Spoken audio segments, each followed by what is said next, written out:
कोई बात नहीं, ठीक है। रिकॉर्डिंग नहीं होगी कोई दिक्कत नहीं है, ठीक है। मैं दोबारा बता देता हूँ, रिकॉर्डिंग में भी आ जाएगा और वैसे भी हो जाएगा, ठीक है। सुनना, इधर देखो, ठीक है। तो वो क्या नाम है, कन्वर्ट करने का तरीका ये था। कन्वर्ट करने का तरीका क्या, कन्वर्ट करने का सिंपल सा तरीका ये है कि हमारे पास क्या है, 10 मिलीमीटर होता है जो कि 1 सेंटीमीटर के बराबर है, ठीक है। और 1 मीटर होता है जो कि 100 सेंटीमीटर के बराबर है, ठीक है। तो सिंपल सा मतलब आ गया, 1 सेंटीमीटर 10 मिलीमीटर के बराबर होता है और 1 सेंटीमीटर 1/100 मीटर के बराबर भी होता है। दोनों चीज समझ में आ गई, ठीक है।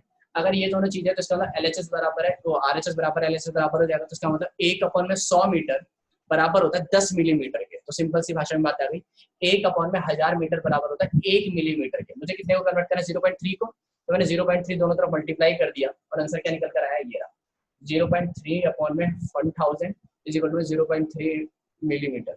समझा मैंने क्या बोला, ठीक है। ये था रेडियस, वो सॉरी डायमीटर, रेडियस से डायमीटर, डायमीटर से रेडियस में कन्वर्ट करने के लिए अपॉन में 2 मल्टीप्लाई करता है, ये रहा वो, ठीक है। अपॉन में मल्टीप्लाई करा तो कितना आ गया, रेडियस सिंपल से निकल के आ गया 0.3 अपॉन में 2000 मीटर, ठीक है। अब मैंने वैल्यू डाल दी, फॉर्मूला मेरा r is equal to rho L by A, A को लिख सकता हूँ पाई आर स्क्वायर, तो वो ये रहा। रो की वैल्यू पता नहीं है, बाकी r की वैल्यू 26, l की वैल्यू 1, पाई की वैल्यू 22/7 और r स्क्वायर की वैल्यू 0.3 अपॉन 2000 का होल स्क्वायर, ठीक है। बाकी सब कुछ लिख दिया, ठीक है। 0.3 को 2 बार लिख दिया, ठीक है, और अपॉन 2000 को 2 बार लिख दिया। इसी चीज को मैंने दोबारा और ज्यादा क्लैरिफाई करके लिख दिया, ये रहा। समझा है। उसके बाद जिस चीज को निकालना होता है उसको एक साइड छोड़ दो, बाकी सारी चीजों को दूसरी साइड भेज दो। तो हमने यही काम करा है, सॉल्व करा, ये आंसर आ गया, ठीक है। ये सॉल्व करा, ये आंसर चीज आ गई। समझा है। उसके बाद क्या करा, 13 × 11 × 9 करके कुछ यहाँ पे वैल्यू आ जाएगी, अपॉन में 7 है उससे डिवाइड कर दोगे, और अपॉन में 10⁻8 है। अगर ऊपर जाती है ये चीज तो क्या हो जाएगी, 10⁻−8 हो जाएगी। उसके बाद जो भी तुम्हारा आंसर आएगा ना, मान लो x इंटू में 10⁻10⁻8 ही आ रहा है, ठीक है। सॉल्व कर लेना, -80 आ गया, -6, 7, 9 हो सकता है, ठीक है। उसको सॉल्व करके जो भी आंसर आएगा, इस आंसर को पीछे टेबल से आगे मैच करना, जिस भी एलिमेंट से मैच कर रही होगी तो बता दोगे तुम कि भैया मेटेरियल ये था, हम लोग बता रहे थे। तो मैंने कहा भैया थोड़ा धीरे बोलो मैम, ये बैकअप था इसलिए मैंने धीरे नहीं बोला, ठीक है। सिद्धार्थ कनेक्ट नहीं हो पा रहा, यार क्या दिक्कत हो रही है आज, क्या क्या ड्रामा है ये, ठीक है। पहले दीक्षा मुझे बता, अगर समझ में नहीं आया तो मैं दोबारा रिपीट कर दूंगा। 74053420978D4K, ठीक है। कनेक्ट क्यों नहीं हो पा रहा,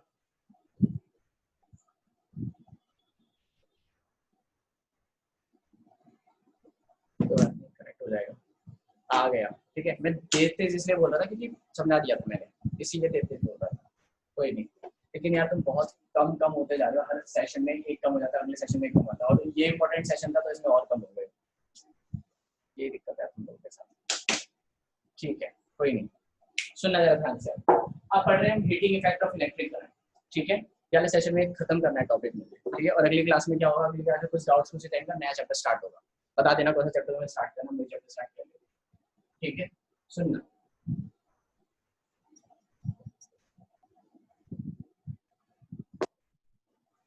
देखो यार, हमारे पास टॉपिक क्या है, हमारे पास टॉपिक है heating effect of electric current. इसका मतलब क्या है, heating effect of electric current का मतलब क्या है, ये सुनना। नाम से भी समझ आ रही होगी कई सारी चीजें, कि जब करंट फ्लो करता है तो वो हीटिंग इफेक्ट पैदा करता है, मतलब एक गर्मी पैदा करता है। दोबारा सुनो, मान लो फॉर एग्जांपल हमारा पंखा है, बहुत देर तक चलता रहता है तो वो गर्म होने लग जाता है, या फिर कोई भी अप्लायंस है, ठीक है, वो अगर बहुत देर तक चलता रहता है तो वो गर्म होने लग जाता है। तो ये किस वजह से हो रहा है, समझा है मैंने कहा। अच्छा एक चीज और है, टेम्परेचर का काम बता देता हूँ मैं, ठीक है भैया। Cross section of the wire में क्या चेंज आएगा, अगर हाँ ये वाला क्वेश्चन बता देता हूँ, चलो ठीक है। एक काम करते हैं, मेरे पास 2 तरीके के क्वेश्चन है, एक तो इस क्वेश्चन के मैं तो बताने वाला हूँ, हाँ हाँ टेम्परेचर, ठीक है। एक टेम्परेचर वाला कॉन्सेप्ट बता रहा हूँ और ये वाला बता रहा हूँ, हीट इफेक्ट बाद में शुरू करेंगे, ठीक है। सुनना ये वाला क्वेश्चन, इस क्वेश्चन ये है, मानसी 10 बार पूछ चुकी है इस क्वेश्चन को, ठीक है। क्वेश्चन ये है कि अगर क्वेश्चन ये आता है, देखो क्वेश्चन आजकल न्यूमेरिकल बेस नहीं आते, मैंने तुम्हें लास्ट क्लास में बोला था कि ये जो 12.5 वाला जो मैंने क्वेश्चन कराया है ये, ठीक है, इसमें कैलकुलेशन बहुत ज्यादा है, ठीक है। और साइंस में कैलकुलेशन वाला क्वेश्चन एक मुश्किल से आता है, ठीक है। और उनमें से ये वाला क्वेश्चन तो नहीं है ऑब्वियसली, सर नया मैंने कहा मतलब ये कि हमारे क्वेश्चन में, हमारे क्वेश्चन पेपर में ऐसा कोई क्वेश्चन नहीं आता जो लंबा लेंथी कैलकुलेशन वाला हो, सर नया मैंने कहा मतलब ऐसा कोई न्यूमेरिकल नहीं आता, इसीलिए वो न्यूमेरिकल ऐसा दे दे जिसमें वो कॉन्सेप्ट चेक कर सके और कैलकुलेशन की जरूरत ही ना पड़े, सर नया मैंने कहा। और उनमें से एक यही क्वेश्चन है, और वो क्वेश्चन क्या, मैं ये क्वेश्चन डाल देता हूँ, पता नहीं ये कॉपी होगा कि नहीं, ठीक है, तुम सबके पास आ जाएगा ये क्वेश्चन, ठीक है, ये आ गया होगा, ठीक है। तो सुनना, अब सुनो, क्वेश्चन ये है, ये वाला क्वेश्चन बहुत इंपॉर्टेंट है, रीजन ये है कि एनसीईआरटी में इसका एक ही क्वेश्चन है बस। समझा मैंने कहा कि जब तुम एक्स्ट्रा बुक्स देखोगे ना तो उसके अंदर बहुत सारे क्वेश्चंस हैं, और मैंने जो असाइनमेंट दिया था इस चैप्टर का उसमें भी बहुत सारे क्वेश्चंस थे। समझा मैं कह रहा हूँ, इसलिए ध्यान से समझना इस क्वेश्चन को, ठीक है। क्वेश्चन इसलिए जरूरी है क्योंकि इसमें कैलकुलेशन नहीं होती है, ठीक है, इसमें कॉन्सेप्ट चेक किया जाता है, और आजकल ऐसे ही क्वेश्चन आते हैं इसमें कॉन्सेप्ट चेक किया जाता है। समझा मैंने कहा, दिमाग लगाना जरा ध्यान से। क्वेश्चन ये है कि अगर भैया रेजिस्टेंस, मान लो फॉर एग्जांपल मुझे रेजिस्टेंस निकालनी है एक सर्किट की, और मुझे उस सर्किट की रेजिस्टेंस पता है मान लो, ठीक है। अगर मान लो मैं उसकी लेंथ को डबल या हाफ कर दूं, उसके क्रॉस सेक्शन एरिया को डबल या हाफ कर दूं, तो रेजिस्टेंस पर क्या असर पड़ेगा। मतलब ये कि मान लो एक सर्किट की जो रेजिस्टेंस है वो 20 ओम है फॉर एग्जांपल। समझाया मैंने क्या बोला। अब मान लो मैंने क्या करा, उसका जो क्या नाम है वो जो क्रॉस सेक्शन एरिया है ना वो डबल कर दिया, ठीक है, या फिर मान लो फॉर एग्जांपल उसका लेंथ उसकी हाफ कर दी, डबल कर दी, कुछ भी कर दिया, ठीक है, तो उससे क्या क्या फर्क पड़ेगा। आया समझ में मैंने क्या बोला। हमको ये चीज चेक करनी है। मैं तुम्हें इन सब क्वेश्चन को करने का सिंपल कॉन्सेप्ट समझा रहा हूँ, ठीक है, ताकि तुम आराम से कर सको हर क्वेश्चन को ट्राई। समझाया मैंने क्या बोला, दिमाग लगाना। सुन देखो यार, ये सुनना, ऐसा समझाया मैंने क्या बोला। देखो यार, सिंपल है लॉजिक, तुम्हें पता है कि जो रेजिस्टेंस होता है ना, दिमाग लगाना, रेजिस्टेंस डायरेक्टली प्रोपोर्शनल होता है लेंथ ऑफ द वायर, ये तुम्हें पता है। समझाया मैंने क्या। चलो मैं दोनों चीजें एक साथ लिख देता हूं। एक और तुम्हें ये भी पता है कि रेजिस्टेंस जो इनवर्सली प्रोपोर्शनल होता है cross section area of the wire. Cross section area of the wire का मतलब क्या है, पाई आर स्क्वायर, और तुम्हें पता है पाई एक फिक्स्ड वैल्यू है, इट इज 22/7। तो ये तो चेंज होगा नहीं, तो इसको हटा ही। तो सिंपल सी भाषा में अगर मैं बोल रहा हूँ कि resistance inversely proportional cross section area of the wire के, तो मैं सिंपल सी भाषा में ये बोल रहा हूँ कि रेजिस्टेंस इनवर्सली प्रोपोर्शनल है रेडियस के स्क्वायर के, वायर के रेडियस के स्क्वायर के। समझ में आया मैंने क्या बोला। इसका मतलब ये कि अगर कोई वायर में चेंज आ रहा है तो उसके स्क्वायर का उल्टा होगा रेजिस्टेंस के साथ, उल्टा है ना क्योंकि इनवर्सली है, और स्क्वायर इसलिए क्योंकि इसके फॉर्मूले पे स्क्वायर लगा हुआ है। लेकिन यहाँ पर क्या होता है, यहाँ पे डायरेक्टली प्रोपोर्शनल है। डायरेक्टली प्रोपोर्शनल का मतलब है कि जितना ज्यादा लेंथ में अंतर आएगा उतने उसके अंदर अंतर आएगा। आया समझ में मैंने क्या बोला। अब दिमाग लगाना जरा ध्यान से कि भैया यार ये तो समझ में आ गया आपने जो बोला, लेकिन ये करेंगे कैसे। तो सुनो, मान लो फॉर एग्जांपल पहले एक क्वेश्चन देखते हैं कि मान लो फॉर एग्जांपल एक क्वेश्चन आया, क्वेश्चन में बोला कि अगर मान लो एक वायर का रेजिस्टेंस जो है 20 ओम है, एक वायर है एल, एक वायर है जिसकी लेंथ एल है, कोई नंबर नहीं दे रखा, ठीक है, वायर है जिसकी लेंथ है एल, जिसका रेडियस है आर, और इसकी रेजिस्टेंस 20 ओम है, ठीक है, यहाँ पे समझ में आता है। उसका दूसरे क्वेश्चन बोला कि लेकिन अब इसी मटेरियल के वायर को, ठीक है, मान लो वो एल्यूमिनियम का, तो अभी भी एल्यूमिनियम का है, लेकिन अब मैंने लेंथ क्या कर दी, डबल कर दी। समझाया मैंने क्या बोला, रेडियस पे कोई असर नहीं डाला, लेंथ डबल कर दी। तो अगर लेंथ डबल कर दी है तो एल कितनी हो जाएगी, पहले एल कितनी थी, एल एल था, ठीक है, नया लेंथ मान लो एल डैश है, तो ये कितनी हो जाएगी, पिछले वाले की डबल, तो 2l हो जाएगी। आया था समझ में। पहले वाले वायर की लेंथ मान लो एल है, तो नए वाले की लेंथ कितनी हो जाएगी, एल डैश, और वो पिछले वाले की दुगनी है, तो 2l हो गया। समझा। तो नई लेंथ को मान लिया मैंने एल डैश, जैसे कि तुम मैथमेटिक्स में सॉल्व करते हो, ठीक है, तुम क्या करते हो, फादर की एज एक्स मान लेते हो, बेटे की एक्स वो वाई मान लेते हो, ये तो करते हो। वैसे यहाँ पर है, पुरानी वाली लेंथ मैंने एल मान ली, ठीक है, और नई वाली लेंथ मैंने एल डैश मान ली। समझाया मैंने क्या बोला। म्यूट कर लो अपने आप को, किसी के यहाँ से आवाज आ गई, ठीक है, किसी को क्या मान ली, किसी का एल डैश मान ली। पक्का समझ आया मैंने क्या बोला। अब दिमाग लगाना इस बात पर कि ठीक है, ये तो चीज समझ में आ गई। अब क्वेश्चन ये आता है कि कितना फर्क पड़ेगा। समझ आया मैंने क्या बोला। तो सिंपल सा मतलब है, रेजिस्टेंस डायरेक्टली प्रोपोर्शनल होती है लेंथ ऑफ द वायर के। लेंथ ऑफ द वायर भी क्या हुई है, डबल हुई है। अगर लेंथ डबल हुई है तो रेजिस्टेंस क्या होगी, डबल। पक्का समझ आया मैंने क्या बोला। अब मैं क्वेश्चन के ऊपर बताता हूँ इस चीज को, सुनना। मान लो फॉर एग्जांपल उसने बोला कि जो रेजिस्टेंस था मान लो मेरे 20 ओम था, length of the wire L थी, cross section area of the wire A था, ठीक है, इसके बाद सिंपल सी भाषा में बोल रहा है radius of the wire R. समझ आया। अभी नया आर डैश क्या है, कुछ भी नहीं है, सेम है, आर आर डैश बराबर है। रेडियस पे उसने मान लो कोई असर नहीं डाला। हम 3 तरीके के क्वेश्चन कर लेंगे, चलो ठीक है, कि लेंथ पे असर क्या पड़ रहा है तो क्या होगा, रेडियस पे असर पड़ रहा है तो क्या होगा, और अगर दोनों पे एक साथ असर पड़ रहा है तो क्या होगा। तो 3 तरीके के क्वेश्चन बन गए। तो हम पहले तरीके के क्वेश्चन पढ़ रहे हैं कि अगर सिर्फ लेंथ चेंज हो रही है, रेडियस पे कोई असर नहीं पड़ रहा, मतलब एरिया पे कोई असर नहीं पड़ रहा, तो क्या होगा। तो सुनना, ठीक है। तो नई ये कैसे आएगा, सुनो। आर का मतलब फॉर्मूला क्या था, रो एल बाय ए। पहले आर कितना था, 20 था, ठीक है। रो क्या है, रो तो मटेरियल सेम ही है, लेंथ एल है, क्रॉस सेक्शन एरिया ए है। ये सब नया मैंने क्या बोला। अब क्या हुआ, अब हुआ ये कि नया लेंथ लेकर आए, नया सब कुछ लेकर आए, तो नया मैंने क्या बोला, इसको छोड़ दो, ठीक है। सुनना, अब रेडियस रेजिस्टेंस क्या है, नई वाली रेजिस्टेंस भी तो r डैश होगी, ठीक है। रो क्या है, रो एज इट इज है, लेकिन अब लेंथ बोर्ड ब्लर है थोड़ा, बोर्ड ब्लर है। एक काम करते हैं, मैं इसको इसी पे समझा देता हूँ स्क्रीन पर, ठीक है, तब शायद तुम्हें समझ। स्क्रीन तो साफ आती है ना, ये तो सही है ना, ये तो साफ दिखाई दे रही है, स्क्रीन साफ आते हुए। ठीक है, यहीं पर समझ लो, कोई दिक्कत नहीं, ठीक है, बस दिमाग लगाना, ठीक है। सुनो, समझना और सुनना जरा ध्यान से, ठीक है। सुनो, मैं ये बोल रहा हूँ कि रेजिस्टेंस जो है, ठीक है, अब यहाँ पे सीधा क्वेश्चन बता रहा हूँ, ठीक है। मैं कैमरा थोड़ा इधर कर लेता हूँ ताकि शक्ल भी दिखती रहे तुम लोगों को, ठीक है।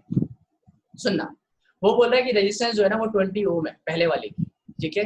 लेंथ उसकी एल है, और जो क्या नाम है, एरिया जो वो ए है, एरिया ए बोल लो, चाहे तो सिंपल सी भाषा में आर मतलब आर बोल लो, समझ आया।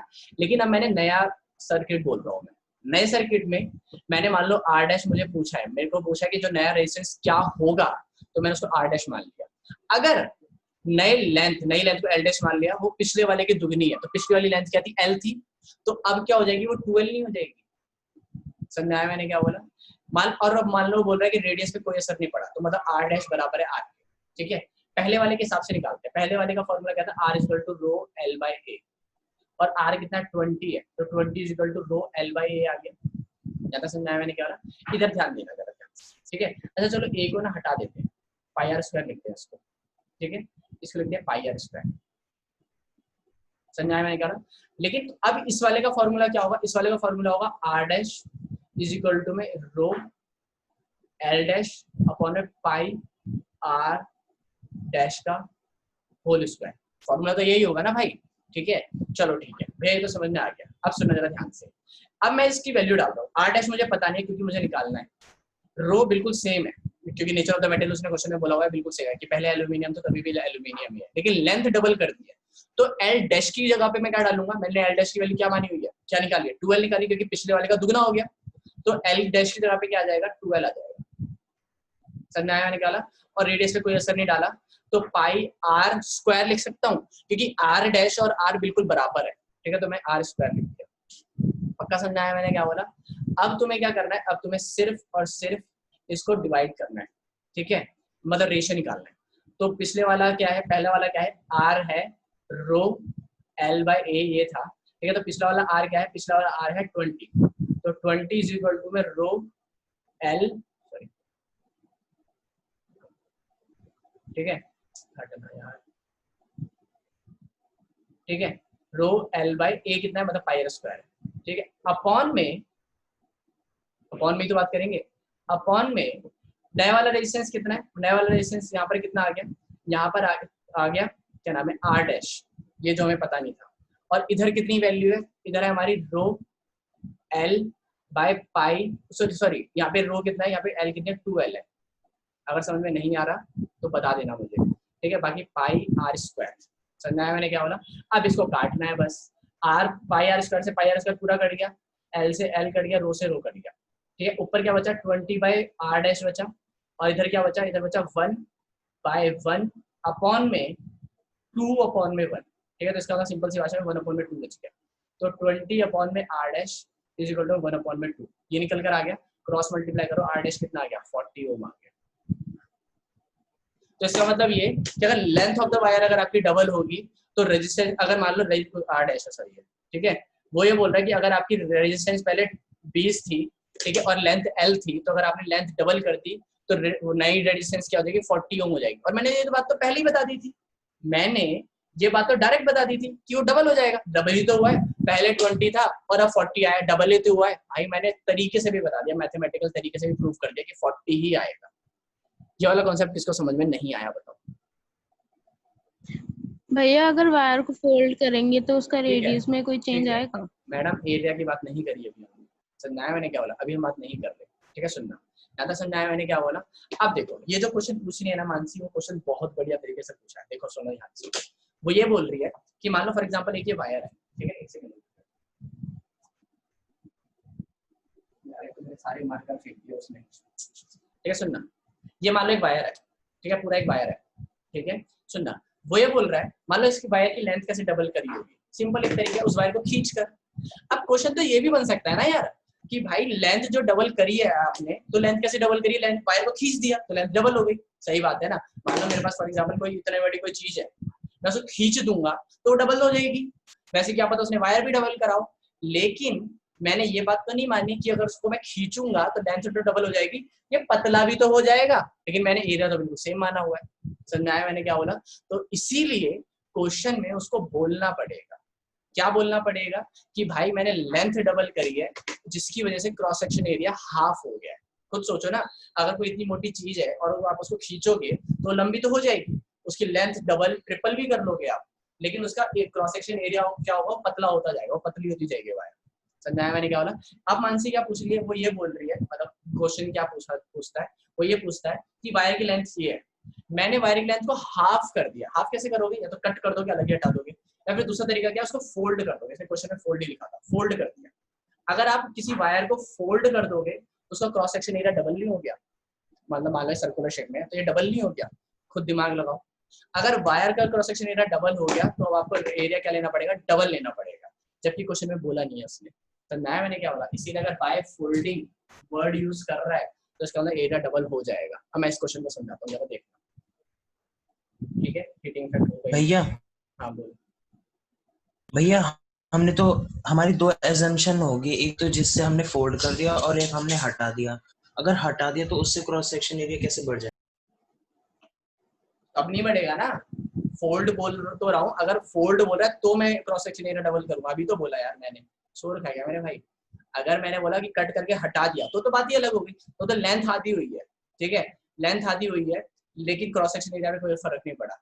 लेकिन अगर मैं बोल रहा हूँ उसको फोल्ड करके लेंथ आधी करी है, तो फोल्ड कर दिया, अगर मान लीजिए इतना बड़ा वायर था तो इसको फोल्ड कर दिया, लेंथ आधी नहीं हो गई, लेकिन क्रॉस सेक्शन एरिया तब डबल हो गया। अगर कट करके अलग निकाल देगा तब तो कोई दिक्कत ही नहीं है। आया समझ में? ठीक है, सुनना।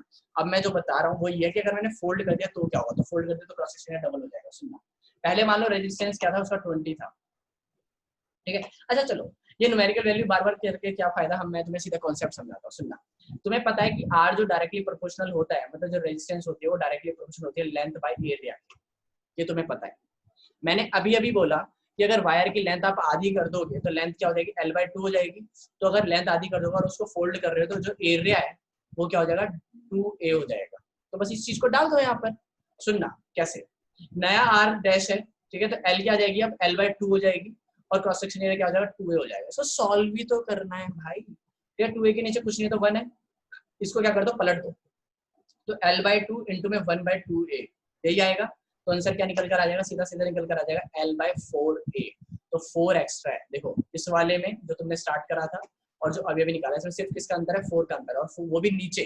तो इसका मतलब ये कि अगर आप लेंथ को हाफ कर देते हो और क्रॉस सेक्शन एरिया को डबल कर देते हो तो आपकी रेजिस्टेंस 4 गुना घट जाएगी, क्योंकि अपॉन में 4 है कि नहीं, अपॉन में 4 है तो इसका मतलब डिवाइड हो रहा है, तो इसका मतलब आपकी रेजिस्टेंस 4 गुना घट जाएगी। सिंपल सा क्वेश्चन आंसर ये है कि अगर क्वेश्चन ये आता है कि अगर मान लो लेंथ की मान लो मैंने एक वायर है जिसकी लेंथ आधी कर दी, कैसे आधी करी है, उसके वायर को फोल्ड करके। तो अगर वायर फोल्ड हो रहा है तो लेंथ तो आधी हो रही है, लेकिन क्रॉस सेक्शन एरिया डबल हो रहा है, तो मैंने वही चीज डाली है, एल को लिख दिया मैंने L/2, लेकिन क्रॉस सेक्शन एरिया डबल हो रहा था इसलिए उसको लिख दिया 2a। उसको सॉल्व करा तो L/4a आ गया, और 4 क्या डिनोट कर रहा है कि आपका जो रेजिस्टेंस है वो 4 गुना घट गया। ठीक है, एक बात और बताऊं तुम्हें, बहुत प्यारी सी, सुनना, बताता हूँ स्क्रीन पर, ठीक है भैया। अगर क्वेश्चन में सिर्फ लिखा हो length of the wire is half, तो हम कौन सा केस लेंगे, तो उसमें नहीं लेना, ठीक है। अगर वो हाफ लिख रहा है तो मत लेना, ठीक है, ये वाला कॉन्सेप्ट मत लेना, उसमें सीधा एरिया का एरिया लिख देना, 2a लिखने की कोई जरूरत नहीं, ठीक है। अच्छा, एक चीज और बताऊं तुम लोगों को, देखो पहले एक प्रूव ही कर देते हैं, ठीक है। मानसी मैडम पहले मेरे को बताते, वो समझ में आया? हाँ भैया आ गया। ठीक है, अब मेरी बात सुनो, बाकियों से बोल रहा हूँ मैं, जिसको समझ में नहीं आया ना तो उसका सिंपल एक रीजन है, ठीक है, वो ये कि तुमने नहीं पढ़ा ये कॉन्सेप्ट। समझाया मैंने क्या बोला, देखो यार क्या नाम है, ये जो क्या नाम है, ये जो न्यूमेरिकल है ना, ये जो पहले से पढ़ते हुए आ रहे हैं उनको ये भी पता होगा कि मैंने जब मैं मैथमेटिक्स मतलब ये वाला जब चैप्टर पहले पढ़ा रहा था ना, तो शायद मैंने बोर्ड पे पढ़ाया था, ऐसे पैड पे पढ़ाया था उस टाइम मैंने, ठीक है। तो उस टाइम मैंने एक्स्ट्रा मतलब मैंने अगला स्टार्ट भी कर दिया था चैप्टर, फिर भी मैं एक एक क्लास ले रहा था उस चैप्टर, रीजन क्या था, क्योंकि मैंने तब तक न्यूमेरिकल नहीं कराए थे जब तक मैंने हर बच्चे ने बोला था कि हाँ भैया मैंने न्यूमेरिकल ट्राई कर लिया। अब वो झूठ बोल रहा है तो बात अलग है, लेकिन जब तक बच्चे ने बोल दिया नहीं दिया था कि भैया हाँ मैंने न्यूमेरिकल ट्राई कर लिया। क्यों? क्योंकि ये याद रखना, न्यूमेरिकल को मैं जितना मर्जी स्लो करके पढ़ा दूं, जितना मर्जी फास्ट पढ़ा दूं, वो तुम्हें तभी समझ में आएगा जब तुमने खुद पढ़ा हुआ है। समझ आया मैंने क्या बोला? अगर तुमने पढ़ा हुआ है ना, तो मैं जितना मर्जी फास्ट पढ़ा रहा हूँ तुम्हें पक्का समझ में आ जाएगा। रीजन क्या है खुद न्यूमेरिकल करके पढ़ने का? उससे होता ही है कि मैथमेटिक्स में भी ये चीज अप्लाई होती है। उसमें होता ही है कि जब तुम क्वेश्चन में अटकते हो ना, तो तुम्हें ये दिमाग में स्टक रहता है कि यार मेरे को यहाँ से आगे कैसे बढ़ना है, मुझे ये समझ में आ जाएगा बस। समझ आया मैंने क्या बोला? और जब कोई टीचर तुम्हें फिर वो पढ़ाता है क्वेश्चन, तो तुम्हारे दिमाग में पता क्या चलता है कि उस पॉइंट पे आ जाए टीचर कि मैं वहां पे जहाँ पे अटक गया था। और जैसे उस टीचर वो पॉइंट से निकलना सिखा देता है कि अच्छा अगर मैं यहाँ पे अटक रहा हूँ तो मुझे यहाँ से ऐसे निकलना है। समझ आया? लेकिन अगर तुम्हें यही नहीं पता क्वेश्चन करते समय अटकते कहाँ पर है, तो तुम्हें कुछ क्वेश्चन में कुछ समझ नहीं आएगा। और जब तुम क्वेश्चन सुन रहे होगे तो तुम्हें या तो कुछ समझ नहीं आएगा या तो सब कुछ समझ में आएगा, क्योंकि तुम्हें पता ही नहीं अटकते कहाँ पर है। तुम्हें अच्छा ये ऐसे ऐसे ऐसे, जब तुम खुद करने बैठोगे तब दिमाग लगेगा अच्छा यार अटकते तो इस जगह पर है। आया समझ में? मैंने क्या बोला? तो अगर ये वाला कॉन्सेप्ट अभी भी समझ में नहीं आया ना, तो कोई दिक्कत नहीं है, सिर्फ एक दिक्कत है कि तुम्हें प्रैक्टिस नहीं करोगे। समझाया मैंने क्या बोला? मैं अभी जितना बताया ना, इससे और एडवांस तरीके से बताऊंगा यही वाला कॉन्सेप्ट कि रेडियस डबल हो जाए, हाफ हो जाए तो क्या होगा। समझाया मैंने? अभी मैं दोबारा बताऊंगा, छोटा सा पार्ट है उसका अभी बचा हुआ।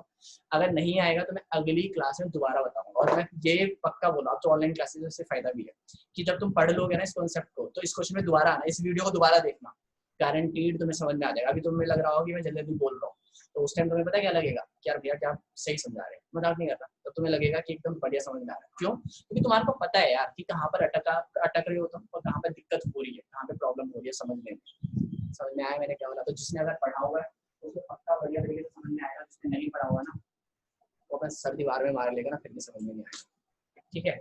एक और चीज समझानी है मुझे। ठीक है? एक और चीज समझानी है, मैंने समझा दिया, लेकिन मैं दोनों चीजों को कंबाइन करके बता रहा हूँ जैसे इस क्वेश्चन में था। ठीक है? सुनना, सिंपल सा लॉजिक है यार, रेजिस्टेंस L बाय A होती है। इसी चीज को मैं लिख सकता हूँ resistance directly question L by R square के। ठीक है? अगर क्वेश्चन में टीचर बहुत अच्छा हुआ, ठीक है, 10 मिनट बचे क्लास के, अगर टीचर बहुत अच्छा हुआ, मैंने जैसे पिछली क्लास में बताया था वैसे ही बोल रहा हूँ कि अगर टीचर बहुत अच्छा हुआ तो वो एरिया बोलेगा कि एरिया हाफ हो गया, एरिया डबल हो गया। तो नया मैंने क्या बोला? अगर टीचर मतलब क्वेश्चन थोड़ा टिपिकल बनाना चाहता है तो रेडियस के बारे में बात करेगा। क्यों? क्योंकि रेडियस को स्क्वायर करके आंसर निकालना पड़ता है। अब मान लो मैंने अभी लेंथ वाला बताया और मैंने मिक्सचर वाला भी बता दिया, अब मैं सिर्फ रेडियस की बात करता हूँ। मान लो क्वेश्चन आया कि एक वायर है, उसकी रेजिस्टेंस इतनी है, या फिर मान लो R है उसकी रेजिस्टेंस, तो उसकी रेजिस्टेंस पे क्या असर पड़ेगा अगर मैं उसका रेडियस हाफ कर दूं। तो क्वेश्चन क्या है, अगर मैं उसका रेडियस हाफ कर दूं तो, अब दिमाग लगाना जरा ध्यान से, रेडियस हाफ कर रहा हूं तो होगा क्या, होगा ये कि रेजिस्टेंस पे क्या होगा, L बाय R स्क्वायर होता है फॉर्मूला। तो मेरे को क्या करना पड़ेगा, इस बार उल्टा खेलना पड़ेगा। क्या खेलना पड़ेगा? अब मुझे लिखना पड़ेगा 2R का होल स्क्वायर। समझ आया मैंने क्या बोला? अगर लेंथ होती थी तो सीधा 2 लिख देते थे और सीधा आंसर आ जाता, दुगना हो गया। लेकिन इसमें क्या होगा, इसमें होगा 4 गुना। आया समझ में मैंने क्या बोला? क्योंकि R स्क्वायर है, तो R स्क्वायर जब डालोगे तो R की वैल्यू तो पूरी डालनी पड़ेगी, जो कि 2R थी, तो वो 2R स्क्वायर पूरा हो गया। आया समझ में? और 2R का होल स्क्वायर क्या होगा, 4R स्क्वायर आंसर आएगा, तो 4 गुना घट जाएगी। तो इसका मतलब ये कि अगर लेंथ आप डबल कर देते तो रेडियस भी डबल हो जाएगी, लेंथ अगर आधी कर देते तो रेडियस कह रहा हूँ, रेजिस्टेंस भी आधी हो जाएगी। लेकिन रेडियस के साथ उल्टा है, अगर आप रेडियस डबल करते हो तो रेजिस्टेंस 4 गुना घटेगी। ठीक है? घटना और बढ़ना तो तुम्हें पता ही था, इनवर्सली प्रोपोर्शनल होता है।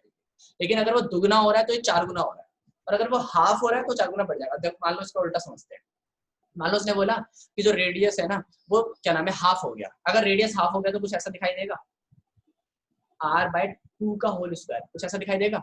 अब इसको सॉल्व करना जरा, R is directly proportional L by R square by 4, और ये 4 ऊपर आएगा तो कुछ ऐसा दिखाई देगा, R directly proportional 4L by R square, तो देखो 4 गुना बढ़ जाएगा। और ये बात तुम्हें पता भी है कि अगर रेडियस घटता है तो रेजिस्टेंस बढ़ता है, इनवर्सली प्रोपोर्शनल। तो वही हो रहा है, रेडियस को हाफ करा आपने तो क्या है, रेजिस्टेंस बढ़ गया। और कितना बढ़ा, उसका ठीक दुगना, है ना, क्योंकि वो 2 गुना घटा था तो 4 गुना बढ़ा है। अगर ये 2 गुना घटता था तो वो 4 गुना बढ़ता था, उल्टा हो रहा था सब कुछ। आया समझ में मैंने क्या बोला? अगर अभी भी समझ में नहीं आया तो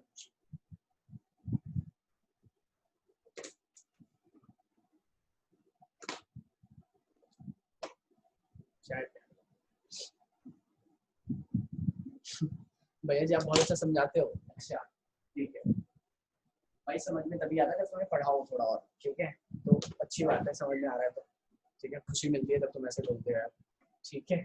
चलो आप पूछो यार, अब क्या डाउट है? हिटिंग फैक्ट वाला टॉपिक तो आज हुआ नहीं, कोई दिक्कत नहीं है, हम अगले सेशन में कर लेंगे, लेकिन अगर अभी भी किसी को कुछ पूछना है तो पूछो, अभी 7 मिनट है, ठीक है। Heating effect of electric current अगले सेशन में होगा, तो आज हाथ जोड़कर रिक्वेस्ट है तुमसे कि प्लीज न्यूमेरिकल ट्राई कर लेना, और न्यूमेरिकल में क्या क्या पढ़ना है भाई सुनिएगा, ठीक है। न्यूमेरिकल में क्या क्या पढ़ना है, न्यूमेरिकल में पढ़ने सारे इंडेक्स क्वेश्चन, क्योंकि सारे क्वेश्चन हो गए, बस एक फॉर्मूला बचा हुआ है हिटिंग फैक्ट वाला, वो आज मैं करा देता, तब मैं पूरा न्यूमेरिकल देता, ठीक है यार, मैं करा ही देता। क्वेश्चंस डाल देना। हाँ मैं क्वेश्चन डाल दूंगा, ठीक है, मतलब यार मैं करा ही देता, क्योंकि 2 दिन की छुट्टी है, शिट कोई नहीं, हिटिंग फैक्ट इसी मैंने सोचा भी था, हिटिंग फैक्ट कर लूंगा, कोई बात नहीं, ठीक है। वैसे हिटिंग वाला कर लोगे, h/i² फॉर्मूला, सिंपल सा फॉर्मूला उसका, कोई दिक्कत अगर नहीं होगा हिटिंग वाले जितने क्वेश्चन वो छोड़ देना, बाकी हर बुक से जितनी भी बुक है वो सारी ट्राई करो, लेकिन पहले एनसीईआरटी से खत्म करो सारे क्वेश्चन, ठीक है। मैंने 6 फॉर्मूले पढ़ा दी, मैं दोबारा लिख देता हूँ अभी, ये वो 6 फॉर्मूले हमने पढ़ लिए, और वो 6 फॉर्मूले तुम्हें आने चाहिए, उससे रिलेटेड सारे क्वेश्चन ट्राई करने हैं, अगर नहीं हुए तो बेटा फिर तुम अपना नुकसान कर लो, तो मैं कुछ नहीं कर सकता, जहाँ पे भी हिटिंग फैक्ट वाला फॉर्मूला आएगा वो छोड़ देना चाहिए, ठीक है। और 6 फॉर्मूले कौन कौन से हैं मैं स्क्रीन पर किसी को लिख देता हूँ, 16 से हमारे मिड टर्म है, ठीक है। चैप्टर बता दिए मुझे कौन कौन से आ रहे हैं, मैक्सिमम मैंने सारे चैप्टर कराई दिए, ठीक है, बाकी डाउट्स पूछ लियो जब भी होगा, ठीक है। अगर मान लो तुम्हारे को कोई ज्यादा डाउट है ना, मतलब उस वीक से पहले वाले संडे को मेरे को बोल दिया करो कि भैया मुझे इस संडे को क्लास रखवा दो मेरी, समझाया मैंने कहा ना। और इसके 16 सितंबर से तो ऑलमोस्ट आपके सारे स्कूलों के उसी डेट के अराउंड से सारे एग्जाम स्टार्ट हो जाएंगे, ठीक है, क्योंकि सितंबर में मेन सेकंड टर्म के एग्जाम होते हैं, और अक्टूबर से मेरा नया सेकंड टर्म का सिलेबस शुरू होता है, चाहे कुछ भी हो तुम्हारे स्कूल के एग्जाम कई सारे स्कूल के नहीं होते, क्योंकि जैसे केवीज वगैरह के, या तुम्हारे स्कूल कुछ भी हो, लेकिन ये याद रखना कि 1 अक्टूबर से सेकंड सेशन शुरू हो जाएगा, ठीक है। उसमें कार्बन चैप्टर मैक्सिमम चांसेस है कार्बन चैप्टर से शुरू होगा, ये चलो सुनना, हमारे पास 6 फॉर्मूले हमने पढ़े, ठीक है। पहला फॉर्मूला क्या था? पहला फॉर्मूला I = Q/T, ठीक है, पहला फॉर्मूला क्या था? I = Q/T। सेकंड फॉर्मूला था V = W/Q। तीसरा फॉर्मूला है V = IR, जो कि इंपॉर्टेंट ओम्स लॉ था। फोर्थ फॉर्मूला था R = ρL/A, सर मैं एक जगह पे पाई करके लिख सकते हो। पांचवा फॉर्मूला सीरीज का formula, R1 + R2 + R3 R4 तक है, R5 तक है, जितने भी Rn तक लिख दिया। और छठा last formula 1/R parallel 1/R1, जितनी भी रेजिस्टेंस होगी उतना रेजिस्टेंस लिखो, ठीक है, लेकिन फॉर्मूले में हम पूरा दिखा रहे 1/R तक। 2 फॉर्मूले बचे हैं, बहुत आसान फॉर्मूले, और ये भी आसान फॉर्मूले थे, इन सबका लॉजिक मैंने बताया वो याद करने का। आया समझ में क्या बोला? तो अगर इनमें से कुछ भी पूछना तो पूछ लो, बाकी टाइम तो नहीं बचा, अभी 4 मिनट बचे, ठीक है। ये फॉर्मूला याद करते हैं, ठीक है, सुनो पूछो, ठीक है। तो अगर किसी के भी एग्जाम है तो प्लीज पहले बता देना मुझे, ये नहीं है कि एक दिन पहले बोल दो कि भैया मेरा कल एग्जाम है आज पढ़ा दो, ऐसा नहीं होगा, पहले बोल रहा हूँ मैं, ठीक है। फिर बाद में मुझे ब्लेम मत करना कि भैया आपने तो पढ़ाया नहीं आखिरी दिन यार, ठीक है। मुझे इसीलिए पहले से बता देना कि मेरा एक वो क्लास मतलब मेरा एग्जाम है, ताकि मैं संडे को क्लास रख सकूँ, ठीक है, क्योंकि मेरे पास संडे को ही फिक्स्ड टाइम होता है, ठीक है। टाइम क्या होता है निकालना पड़ता है संडे को, क्योंकि संडे फ्री रहता है, समझाया मैंने निकाला। इसलिए प्लीज एक दिन पहले मत बोलना, या फिर एक रात को मत कॉल करना कि भाई ये क्वेश्चन बता दो, ऐसा नहीं होने वाला, ठीक है। कॉल भी नहीं उठाऊंगा, पहले बता रहा हूँ तुम लोग, समझ आ रहा है, मजाक कर रहा हूँ मतलब, ठीक है। लेकिन एक बात याद रखना कि क्वेश्चन पहले से मतलब पहले से प्रिपेयर करके रखो, ये नहीं कि 1-2 दिन पहले प्रिपेयर कर रखो। चलो भैया बोल भैया मेरे ना मिड टर्म स्टार्ट होने में थोड़ा सा टाइम है, और 8 और 15 चैप्टर आ रहा है,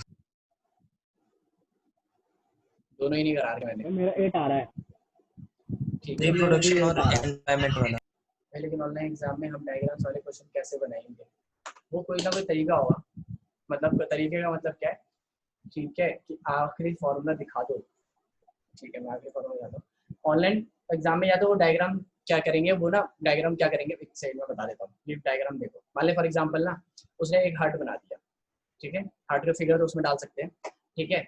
उसमें क्या करेंगे, यहाँ पे वो ऑर्गन यहाँ पे लिख देंगे, मतलब किसी ऑर्गन को मार्क कर देंगे और यहाँ पे लिख देंगे 1, तो 1 का ऑप्शन दे देंगे कि अब 1 क्या क्या हो सकता है, ये हो सकता है ऑनलाइन डायग्राम, ठीक है। जैसे कि मान लो फॉर एग्जाम्पल ये है बोमेंस क्या वो है नेफ्रॉन है, ठीक है, तो इस तरीके से था, ये नेफ्रॉन का स्ट्रक्चर था ये, ठीक है, और उसके बाद कलेक्टिव ट्यूब थी, तो यहाँ पे मार्क कर दिया और यहाँ पे 1 लिख दिया, यहाँ पे मार्क कर दिया, यहाँ पे 2 लिख दिया, यहाँ 1 2 3 या फिर ABCD कुछ भी यहाँ पे मार्क कर दिया, ठीक है। तो ये 1 क्या है, बोमेंस कैप्सूल या फिर ग्लोमेरुलस हेड है, मान लो ग्लोमेरुलस हेड के 4 ऑप्शन बना दी कि क्या क्या है ये, ठीक है, तो तुम्हें वो लिखना पड़ेगा, इस तरीके से होता है, ठीक है।